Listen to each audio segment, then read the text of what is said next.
Welcome to my channel. ಇವತ್ತಿನ ವಿಡಿಯೋದಲ್ಲಿ ನಾನು ಸೌತೆಕಾಯಿ ಪಲ್ಯನ ಹೇಗೆ ಮಾಡೋದು ಅಂತ ತೋರಿಸ್ಕೊಡ್ತಾ ಇದ್ದೀನಿ. ಇದನ್ನ ನೀವು ರೊಟ್ಟಿಗೆ, ಚಪಾತಿಗೆ, ಜೋಳದ ರೊಟ್ಟಿ, ಅಕ್ಕಿ ರೊಟ್ಟಿ ಎಲ್ಲದಕ್ಕೂ ಕೂಡ ಹಚ್ಕೊಂಡು ತಿನ್ಬೋದು. ತುಂಬಾ ಚೆನ್ನಾಗಿರುತ್ತೆ. ಹಾಗಿದ್ರೆ ಬನ್ನಿ ಈ ಸೌತೆಕಾಯಿ ಪಲ್ಯನ ಹೇಗೆ ಮಾಡೋದು ಅಂತ ನೋಡೋಣ. ಇದು ನೋಡಿ, ಗಾಲಿಯಂಗೆ ನಾನು ಸೌತೆಕಾಯಿನ ತೆಳುವಾಗಿ ಹೆಚ್ಚಿದ್ದೀನಿ. ನಾನಿಲ್ಲಿ ಒಂದು ಬಾಳಿಗೆಗೆ 1 ಟೇಬಲ್ ಸ್ಪೂನಷ್ಟು ಎಣ್ಣೆನ ಸೇರಿಸಿದ್ದೀನಿ. ಎಣ್ಣೆ ಕಾದ ನಂತರ ಸ್ವಲ್ಪ ಸಾಸಿವೆ, ಸ್ವಲ್ಪ ಜೀರಿಗೆನ ಹಾಕೋಬೇಕು. ಸಾಸಿವೆ ಚಟಪಟ ಅಂದ ನಂತರ ಒಂದು ಮೀಡಿಯಮ್ ಸೈಜ್ ಈರುಳ್ಳಿನ ಸೇರಿಸ್ತಾ ಇದ್ದೀನಿ. ಈರುಳ್ಳಿನ ಎಣ್ಣೆಲಿ ಚೆನ್ನಾಗಿ ಫ್ರೈ ಮಾಡಬೇಕು. ಹಸಿ ಸ್ಮೆಲ್ ಹೋಗೋವರೆಗೂ ಚೆನ್ನಾಗಿ ಫ್ರೈ ಮಾಡ್ಕೋಬೇಕು.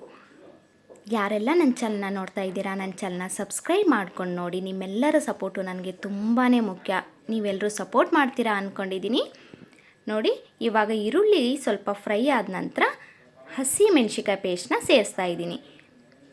ಅಚ್ಚ ಖಾರದ ಪುಡಿ ಹಾಕಿ ಮಾಡೋ ಪಲ್ಯಗಿಂತ ಈ ಹಸಿಮೆಣ್ಸಿಕಾಯಿ ಪೇಸ್ಟ್ ಹಾಕಿ ಮಾಡೋಂಥ ಪಲ್ಯಗಳು ತುಂಬಾ ರುಚಿ ಕೊಡುತ್ತೆ. ಆಲ್ಮೋಸ್ಟ್ ನಾವಂತರೂ ಎಲ್ಲ ಪಲ್ಯಗಳಿಗೆ ಈ ಥರ ಹಸಿಮೆಣ್ಸಿಕಾಯಿ ಪೇಸ್ಟ್ನ ಸೇರಿಸಿನೇ ಮಾಡ್ತೀವಿ. ತುಂಬಾ ಟೇಸ್ಟ್ ಕೊಡುತ್ತೆ. ಇದು ಕೂಡ ಎಣ್ಣೆಲಿ ಹಸಿ ಸ್ಮೆಲ್ ಹೋಗೋವರೆಗೂ ಫ್ರೈ ಮಾಡ್ಕೋಬೇಕು. ಅದಾದಮೇಲೆ ನಾವು ಹೆಚ್ಚಿರೋಂತಹ ಸೌತೆಕಾಯಿನ ಹಾಕ್ತಾಯಿದ್ದೀನಿ. ನಾನಿಲ್ಲಿ ಗಾಲಿ ಥರ ಹೆಚ್ಚಿಬಿಟ್ಟು ಸೇರಿಸ್ತಾ ಇದ್ದೀನಿ. ನೀವು ಹೋಳಾಗಿ ಕೂಡ ಹೆಚ್ಕೊಂಡು ಮಾಡ್ಕೋಬೋದು. ಅದೇ ಬೇರೆ ಟೇಸ್ಟ್ ಕೊಡುತ್ತೆ. ಈ ಗಾಲಿ ಥರ ಹೆಚ್ಚಿ ಮಾಡೋಂಥ ಪಲ್ಯನೇ ಬೇರೆ ಟೇಸ್ಟ್ ಕೊಡುತ್ತೆ. ಅದಕ್ಕೋಸ್ಕರ ಒಂದು ಸಾರಿ ಹೀಗೂ ಟ್ರೈ ಮಾಡಿ, ಹೇಗೆ ಬರುತ್ತೆ ಅಂತ ನೋಡಿ. ರುಚಿಗೆ ತಕ್ಕಷ್ಟು ಉಪ್ಪನ್ನ ಸೇರಿಸಿದ್ದೀನಿ. ಅದಕ್ಕೆ ಸ್ವಲ್ಪ ಗುರಳ್ ಪುಡಿನೂ ಕೂಡ ಸೇರಿಸಿದ್ದೀನಿ. ಗುರಳ್ ಪುಡಿನೂ ಅಷ್ಟೇ ಎಲ್ಲ ಪಲ್ಯಗಳಿಗೂ, ಆಲ್ಮೋಸ್ಟ್ ಎಲ್ಲ ಪಲ್ಯಗಳಿಗೂ ತುಂಬಾ ಟೇಸ್ಟ್ ಕೊಡೋಂತಹ ಪುಡಿ ಅಂತಲೇ ಹೇಳ್ಬೋದು. ಅಂದರೆ ಹುಚ್ಚೆಳ್ಳು ಪುಡಿ. ಇದಕ್ಕೆ ಇವಾಗ ಸ್ವಲ್ಪ ಅರಿಶಿನ ಪುಡಿನ ಸೇರಿಸ್ತಾ ಇದ್ದೀನಿ. ಹಾಗೆ ಸ್ವಲ್ಪ ಬೆಲ್ಲ, ಅಂದರೆ ಚಿಟಿಕೆಯಷ್ಟು ಬೆಲ್ಲ ಹಾಕಿದರೆ ಸಾಕು. ಇದು ಕೂಡ ಈ ಪಲ್ಯಗೆ ತುಂಬಾ ರುಚಿ ಕೊಡುತ್ತೆ. ಇವಾಗ ಎಲ್ಲನೂ ಚೆನ್ನಾಗಿ ಒಂದು ಸಾರಿ ಮಿಕ್ಸ್ ಮಾಡ್ಕೊಂಬಿಡೋಣ. ಮಿಕ್ಸ್ ಮಾಡಿದ ಮೇಲೆ ಇದಕ್ಕೆ ಸ್ವಲ್ಪ ನೀರನ್ನ ಸೇರಿಸ್ಬೇಕು. ತುಂಬ ನೀರು ಬೇಕಾಗೋದಿಲ್ಲ. ನೋಡಿದ್ರಲ್ಲ ಎಷ್ಟು ಸೇರಿಸಿದೆ ಅಂತ. ಇಷ್ಟು ನೀರಾದರೆ ಸಾಕಾಗುತ್ತೆ.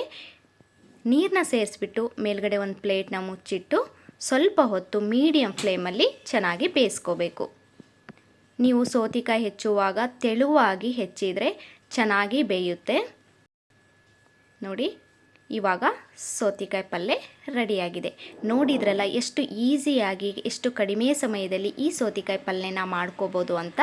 ಖಂಡಿತ ಈ ವಿಡಿಯೋ ನಿಮಗೆ ಇಷ್ಟ ಆಗಿದೆ ಅನ್ಕೋತೀನಿ. ಇಷ್ಟ ಆದರೆ ವಿಡಿಯೋನ ಲೈಕ್ ಮಾಡಿ, ನಿಮ್ಮ ಫ್ಯಾಮಿಲಿ ಮೆಂಬರ್ಸ್ಗೆ ಶೇರ್ ಮಾಡಿ. ಹಾಗೆ ಈ ರೆಸಿಪಿನ ಟ್ರೈ ಮಾಡಿದ ಮೇಲೆ ಈ ಸೌತೆಕಾಯಿ ರೆಸಿಪಿ ಹೇಗೆ ಬಂತು ಅಂತ ಕಮೆಂಟ್ ಮಾಡೋದನ್ನ ಮರಿಬೇಡಿ.